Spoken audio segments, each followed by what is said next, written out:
जय जगन्नाथ पिलाମାନେ ମୁଁ ମୋ ୟୁଟ୍ୟୁବ୍ ଚ୍ୟାନେଲକୁ ତୁମମାନଙ୍କୁ ପୁନଶ୍ଚ ସ୍ୱାଗତ ଜଣାଉଛି।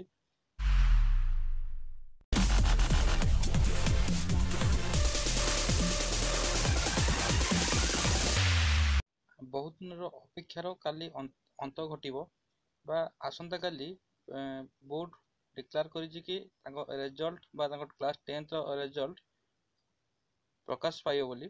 ତେଣୁକରି ତୁମମାନେ କେମିତି ରେଜଲ୍ଟ ଦେଖିବ, ତୁମମାନେ କେମିତି ବା କେଉଁ ସାଇଟ୍କୁ ଗଲେ ବା କେଉଁ ସାଇଟ୍ ଜରିଆରେ ତୁମର ରେଜଲ୍ଟ ବା ତୁମର ସ୍କୋର ଦେଖିପାରିବ, ତା ବିଷୟରେ ଡିଟେଲ୍ସ ତୁମକୁ ଏବେ ଇନଫର୍ମେସନ୍ ଜଣାଇଦେବି। ସମସ୍ତଙ୍କ ପାଖରେ କ୍ରୋମ୍ ବ୍ରାଉଜର ଥିବ, ତମେ ସମସ୍ତେ କ୍ରୋମ୍ ବ୍ରାଉଜରଟିକୁ ଓପନ୍ କରିବ। ଦେନ୍ ଏଥିରେ ଦୁଇଟା ସାଇଟ୍ ଅଛି, ଗୋଟେ ଅଛି www.bscodisha.ac.in ଅଛି, ଆଉ ଗୋଟେ ଅଛି www.bscodisha.nic.in। ତମେ ଦୁଇଟା ସାଇଟ୍ରୁ ଯେକୌଣସି ଗୋଟେ ସାଇଟ୍ରେ ଟାଇପ୍ କରି ଆରାମସେ ତୁମ ମାର୍କଟି ଦେଖିପାରିବ। କ'ଣ www.bscodisha.nic.in। Okay, just wait. तुम सर्च कर सारा पर देखिए जो लाटेस्ट न्यूज अच्छी। एक्चुअली काली तुम 4टा बेले कटकर जो तुम शिक्षा परिषद ऑफिस अच्छी से डिक्लेयर हे। देन 6टा पर तुम जो ऑफिशियल वेबसाइट रे रिजल्ट आराम से पाइज बा ये तुम शो कर जो लाटेस्ट न्यूज अपडेट लिखाई तुम आसो। ये तुम आराम से देथिबा जो रोल नंबर टीए टाइप करके तुम रिजल्ट आराम से देखिपर ये साइट को आसिकी जो ऑफिशियल साइट को तुम आराम से देखिपर। आ जदि जहाँ पाखे फैसिलिटी ना बा स्मार्टफोन फैसिलिटी ना बा कि इंटरनेट एसएमएस करेंगे, फास्ट टाइप करेंगे OR01 देन स्पेस देवे।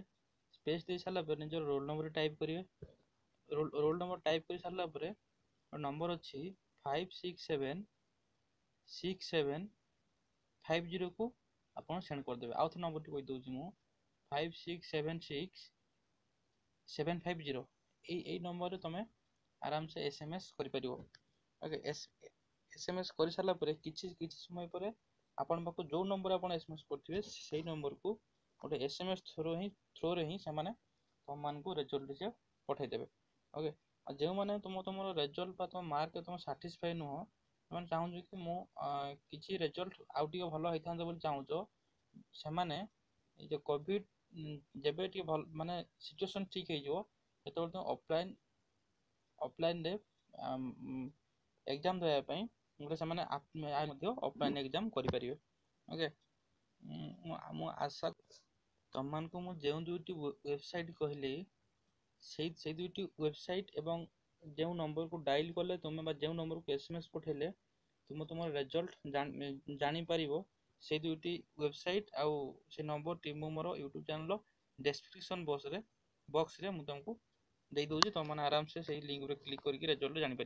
जो मैंने नुआ करी मो यूट्यूब चैनल को आसी थे से यूट्यूब चैनल को सब्सक्राइब कर दिंतु एवं वीडियो टी शेयर कर दिंतु एवं